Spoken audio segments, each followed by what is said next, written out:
There's so much noise and just in sort of digital and sort of the way we do things on social or whatever, that you almost kind of do have to be provocative in a way to kind of get some attention.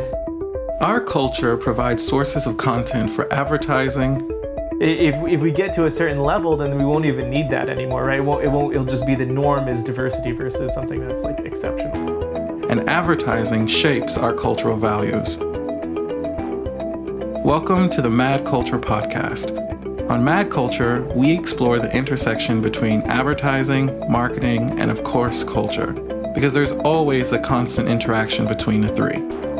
We're your hosts, Bryan, Rios, and Joshua Grant. Let's get into it. Today, for our main topic, we wanted to talk about the intersection of culture and advertising. Does it have a space? How can you do it well? Is it something that marketers and advertisers should even be doing? And everything around that, maybe some examples of it going well, some examples of it going poorly. Joshua, what do you think? No, I mean, it's interesting because I think more so than ever, given the last year, or I guess since COVID has started, I think there is even more demand for advertisers to be sympathetic to the current situation, which I think is only a combination of just the craziness of the year that we've had on top of the pandemic, and then obviously, racial injustice and Black Lives Matter and sort of all these sorts of things, even from going back as far as Me Too. I think there's just this real sense of a shift change, I guess, being somewhat America-centric, but I think that there is I think even more of a demand, and we're really seeing it this year, where advertisers are being asked to have empathy and sort of be more understanding of the struggles that people are going through, both sort of economically and also in terms of mental health, being in lockdowns and things like that. And so how do you do that effectively? How do you do that without looking like an opportunist? And then on top of that, then, you've had all the sort of social movements and protests and things like that. And, I don't know if a brand is able to be silent and not say anything, but then what do you say? And how do you do that without, if you're a large brand, how do you do that without potentially isolating or excluding and alienating like 50% of your potential customers? It's really true. And I think that some examples of kind of times when it's gone wrong recently, the biggest one that comes to mind is definitely the Burger King print ad tweet combo that they put out where I don't even want to say it because it feels like women belong in the kitchen. One? It's pretty But this is one when you kind of look into the story a bit more. I mean, I think the mistake here was really just in Burger King assuming that everyone who would see that tweet was aware of Burger King's point of view on everything. Yeah. Right? I mean, Burger King has always been very, very good in terms of social issues and also using social media as a means to, be jovial and have fun. And so I think if you were aware of Burger King's sort of whole voice, this would probably be less shocking, because I think you'd see it and go, oh, they didn't mean this. Obviously they didn't. And then subsequently you find out they didn't, right? Yeah, exactly. Yeah. But I think that's just the danger, I think, of sometimes also just assuming that, people know where you stand. Yeah. But it's an interesting thing too, because, there's so much noise and just in sort of digital and sort of the way we do things on social or whatever, that you almost kind of do have to be provocative in a way to kind of get some attention. But it's that fine line of how do you address a social issue, be different in doing that, so that you get the attention that you wanted to get, but not look like you're being an opportunist. I think it's a really very particular thing. And like you said, I think there's some brands that do it really well. Yeah. I mean, I think that if you look at, things that P&G has done recently, I mean, most of their ads in the US are geared to some sort of social issue, whether it's gender equality or LGBT or trans rights, etc. Ben and Jerry's has done it well. Obviously, Nike controversially has done it very well. People burning Nikes and stuff like that. So it's interesting. I think when you're a big brand, obviously, I think you can take a bit more risk. I read a little bit about, at least there wasn't much behind like what, if it was an agency or if it was in-house or who ended up putting it together. But I know that like the CMO on Twitter he actually like defended it first. And I don't know if those tweets are still up, but he was kind of like, so I think I actually have the quote. And he said, I think the intention behind this idea is great. We're basically investing behind the development of women in culinary through the creation of a scholarship program, he said. The reality is that only 24% of women chefs are chefs in the US, and that number falls to 7% if you look at the head chef's positions. So he kind of came out and was like trying to really justify this and show like that the idea behind it wasn't what everyone was interpreting it as. So I mean, he at least knew what was going to run.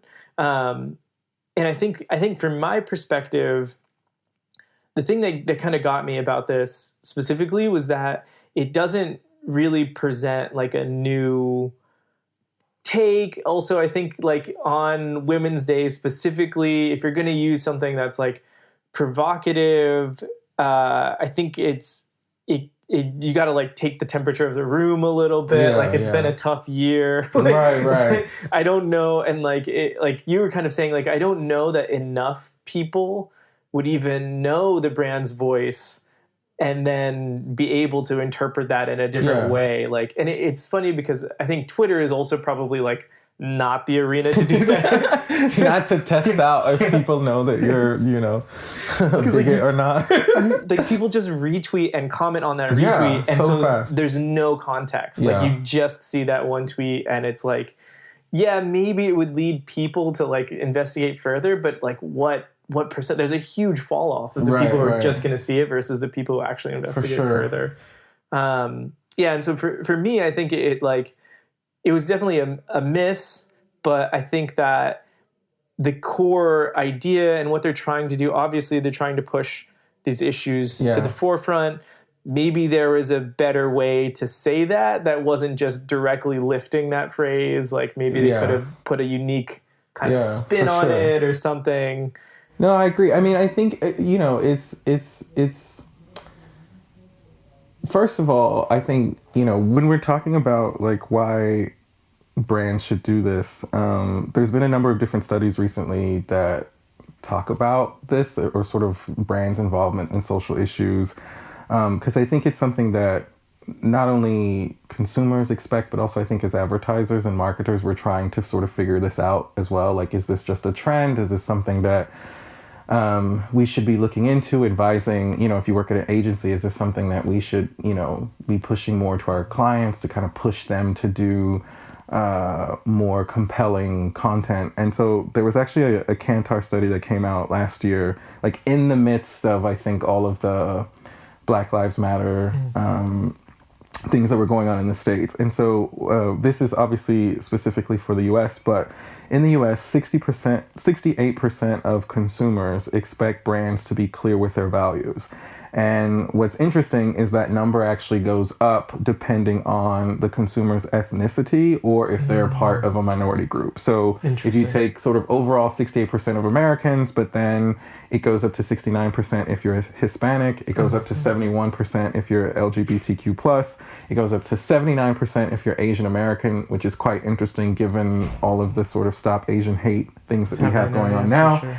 And so this was even pre that, right? That Asian Americans still had a higher desire for brands to create social content. And then obviously, I would, given what's going on in the US, 82% of African Americans expect brands to speak about where they stand on social issues.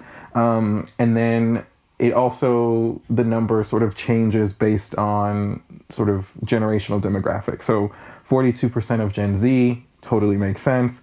But only, interestingly enough, 31% of Gen Xers, and then it drops to 22% for boomers. Oh, so yeah. It's interesting to see sort of that generational shift as well. Now, I don't know if that's expectation or... What about millennials? Were they mentioned? So millennials, it didn't say, interestingly enough. Yeah. So I don't know if they're grouping us in Gen Zers or maybe millennials just don't matter. Just like a 0%. We're just like... Yeah, and then you can or get 100%. Yeah. All millennials care about everything all the time. But what's also interesting is then the combination. So, like, if you have... So, African-American Gen Xers actually have the highest composite score versus African-American boomers, which are actually slightly less. So, it's like kind of even when you start looking at across, like, ethnicity lines, it changes depending on... Age. So, if you're a young, black man, you care more about that than if you're an older black man. And I don't know, maybe you just kind of think, like, this is just the way the world is, and so whatever. But, so it's quite interesting to sort of see that. So there is... So it's... What's interesting about the study is it shows that it's not really coming from nowhere, you know? And I'm sure that brands are also reading this and sort of having discussions with their creative teams and marketing teams about what they should do. And I think that, I think that this will continue for a while. And I think the point also is that, if you're a minority group, I think what you really want more than anything is just to understand that it is the brand that I'm using, whether that's, from toilet paper to clothes or whatever, is the brand that I'm using. I think, first of all, what does it say about me in terms of the values that I carry?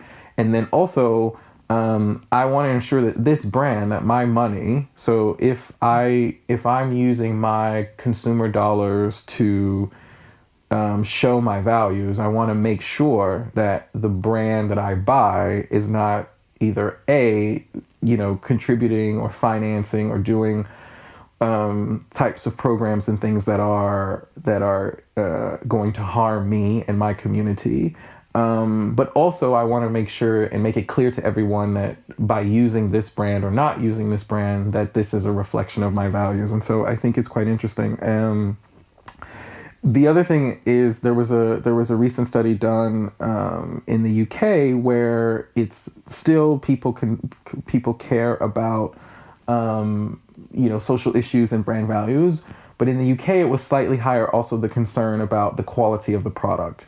So now I think brands are going to have to do both, which is especially if you're kind of a smaller brand, you can't rely on the social issues just driving your... I mean, of course, you're going to get social conversation and there's going to be, retweets and hashtags and likes. But I think ultimately also, particularly in a COVID type of situation where I think people have been squeezed economically, they're also looking for quality. For sure. And so there's a real balance with brands and sort of, I think now communicating specifically what you stand for as a value of the sort of raison d'être of your company, and that your product is a good one and deserves to be purchased by the consumer because, you're alleviating some of that stress of wasting money on products that don't work. So I thought the study was just quite interesting.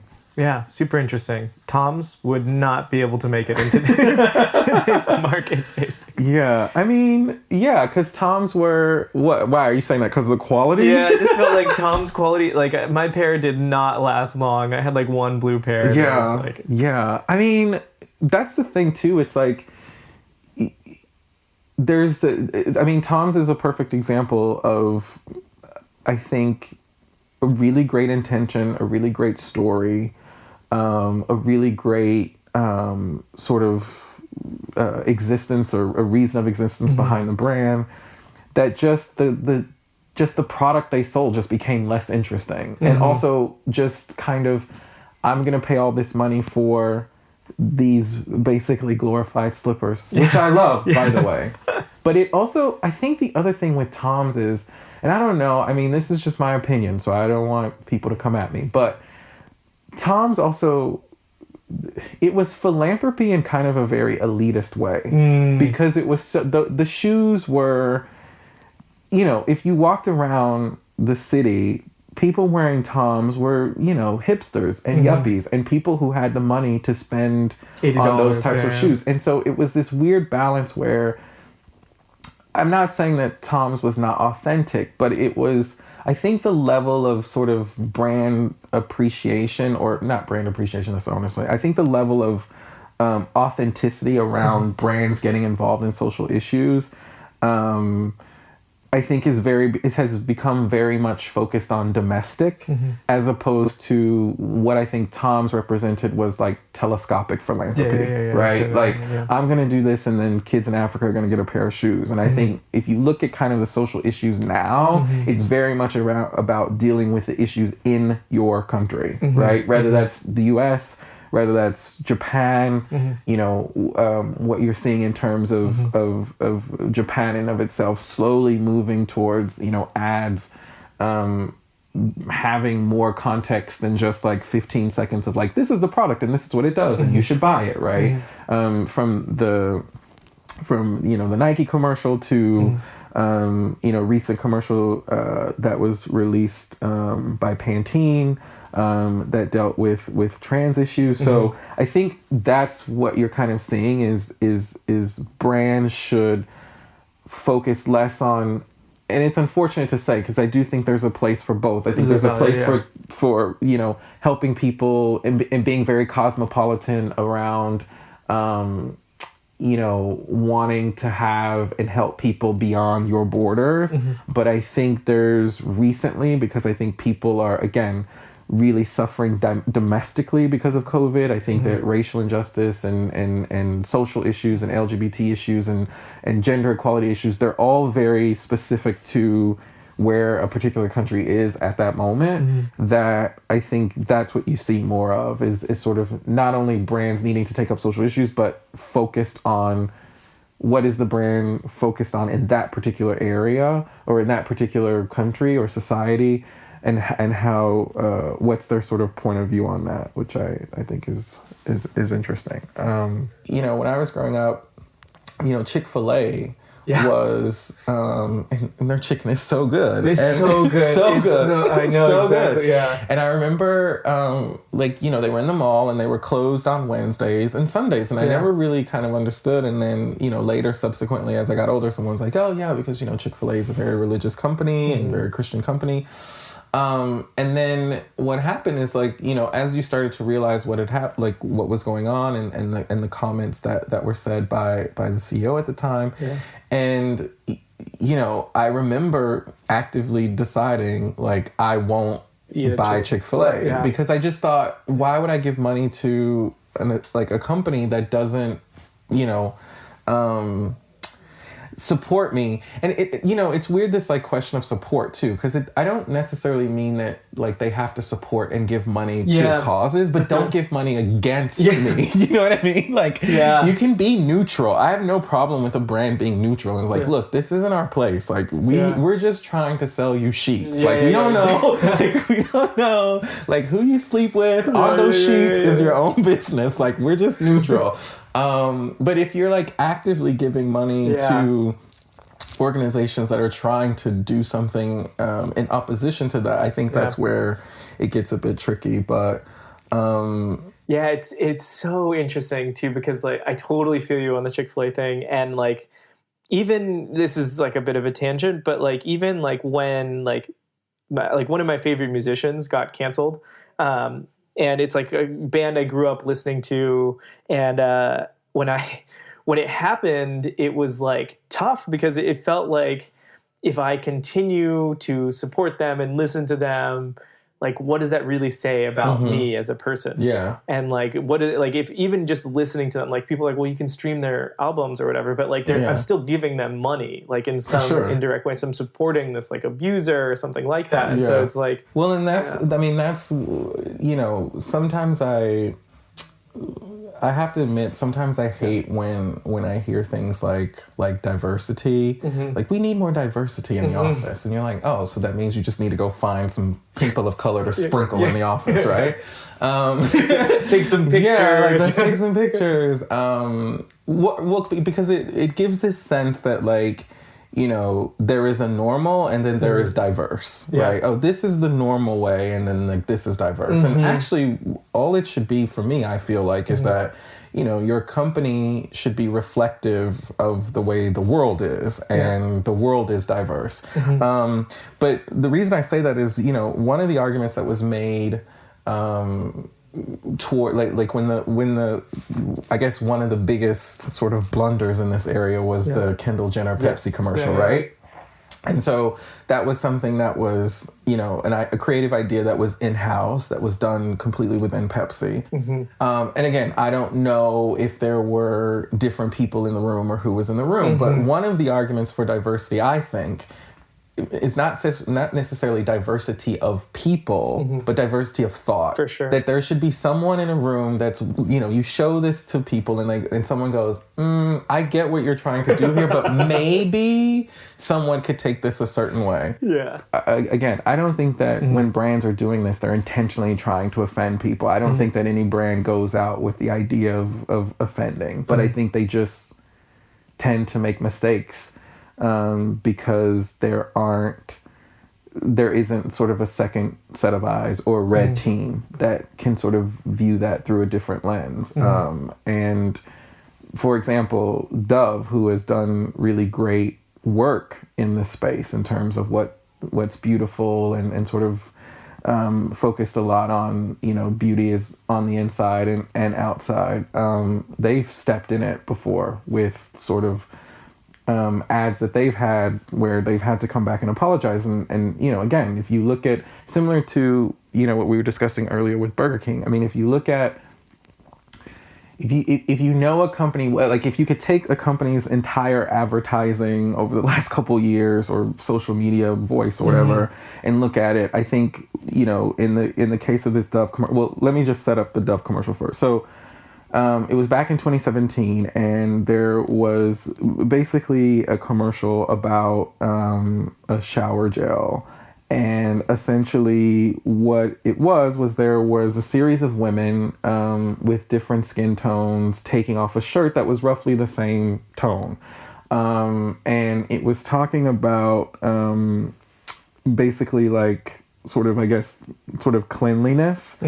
And what it did was the woman, so it started with a black woman, and then she took off a shirt that was dark, and then it got like progressively lighter until it got to a white woman who was wearing like a white shirt, right? And so Dove took I saw the expression in your face. Dove took it down, but it was like, of course, in Twitter world, like it was caught like that. So Dove took it down, and they apologized.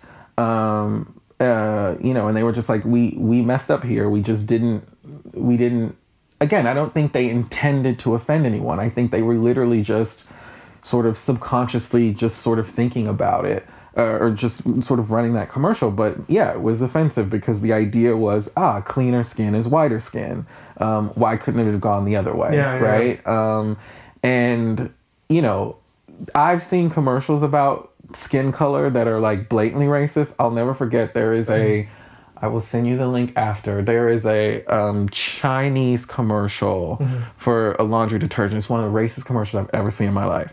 So they basically, this lady takes a black man and throws him in the washing machine and pulls out a white man. And she's like, yay, he's like sweet and cute. And I was like, what? That's crazy. So yeah, but I think that's the thing with brands. I was gonna mention also H&M. I don't know if you remember a few years ago, there was a big controversy because there was a picture of a little black boy and he had a monkey, a monkey on the front of his hoodie, and it was like King of the Jungle or whatever. And people went crazy. It was like, are you trying to equate black people to monkeys? And I think it's again, you have to think, okay, did that person do that because they literally wanted to be offensive? Or is it just the idea that maybe the person who, and this is the call for why brands internally or agencies or whatever should be more diverse, right? Because I don't think that person, and this is just my opinion, I don't think that person put that hoodie on the boy thinking, black people equal monkey. Look, that's funny. I think probably subconsciously, because maybe that person doesn't have black friends or have people around them that have sort of different points of view, probably put that on that little boy thinking, yeah, this makes sense, and he's cute, and it's king of the jungle, and jungle is like Africa, whatever. I don't know, I don't think that there was like, because why would you do that? Why would you produce anything that is gonna be backlash and offensive? So I think this is why there is this call for, again, diversity, because I think that when you are around people or have experiences with people that don't look like you, that don't have the same background as you, I think it gives you a bit more worldliness. And so when you translate that into advertising, I think it's the same logic. If an agency is filled with, like middle-class white men, you're not going to have, first of all, you're not going to have that much interesting work. And second of all, you just don't have people sharing ideas and talking about things so that you can actually produce work that speaks to the market. So, yeah. For sure.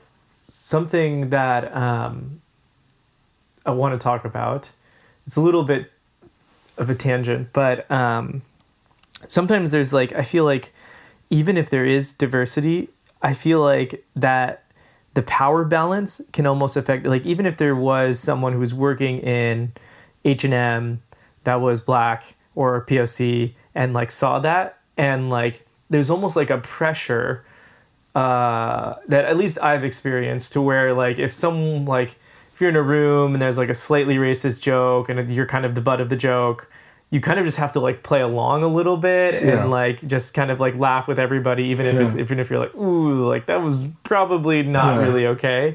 And sometimes I feel like if there isn't enough diversity or that equity, like that power balance, can really weigh heavily and kind of limit what the value of the opinion, or what you feel your value is in like a setting like that.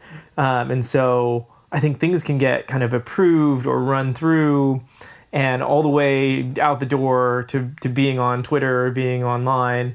And even if there is like a moderate amount of diversity, like maybe there was like a pressure to not really say anything. And so I think that what we really should be pushing for is that equity, that we understand people's differences and we really want to honor them, but also like give everybody that balance of power so they feel comfortable enough to actually say, like, it's not okay to run this dumb ad of like of people getting lighter as they get cleaner or something. No, it makes sense. I have like two questions. So I guess I have a question for you, which is then, do you think what you see now going on with like agencies and brands hiring chief diversity officers and like putting them on the C-suite, do you think that really will have an effect? Do you think is that what it's trying to do, is like even the playing field? Because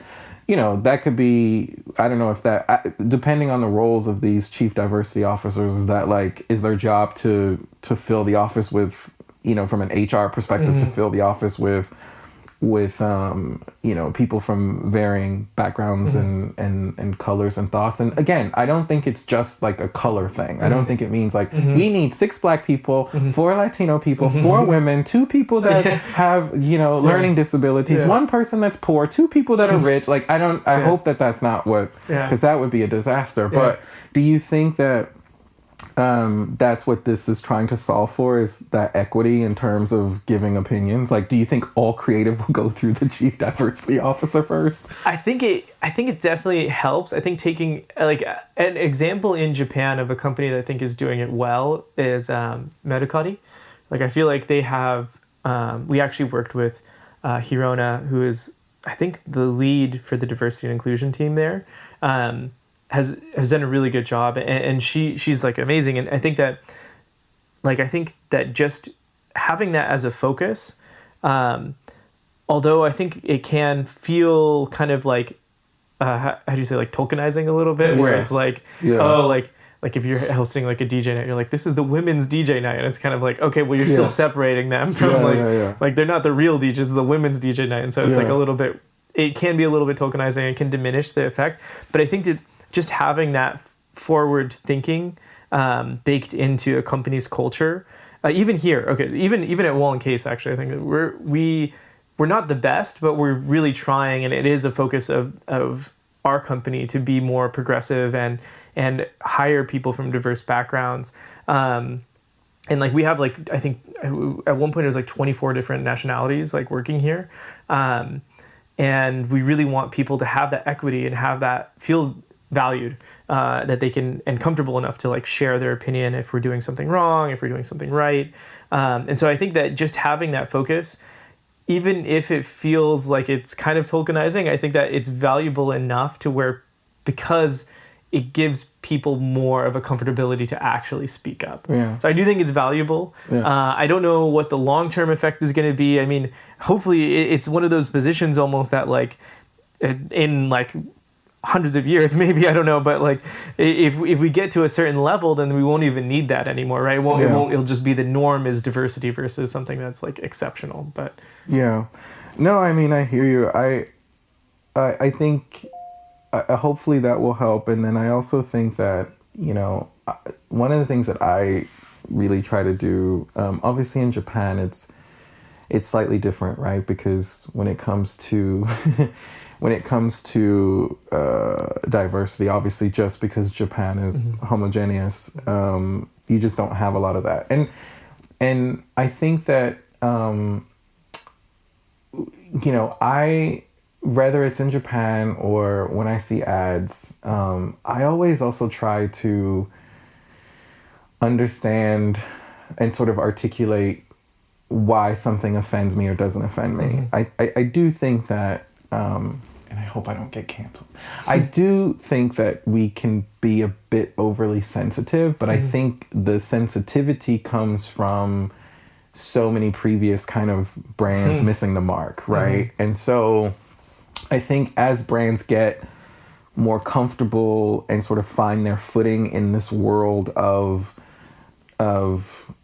ads with social values and taking up social issues, I think also, I hope that we'll become less sensitive because we'll all understand that brands are trying to do their best, you know? And so I think I hope that we'll be more forgiving and sort of go, because we've all done it, right? We've all said something where we're like, that wasn't, wow, we shouldn't have said that. If I wasn't in my group of friends, I'd be canceled or whatever. So I hope that what happens as a result of this is that this doesn't, from a marketing standpoint, I hope marketers and brands don't become afraid to when it comes to sort of releasing ads and stuff, and they can be bold and provocative. And I hope that as a society, as we see this continue, that we become a little more forgiving in terms of, like, again, as we talked about with the Burger King example, like it just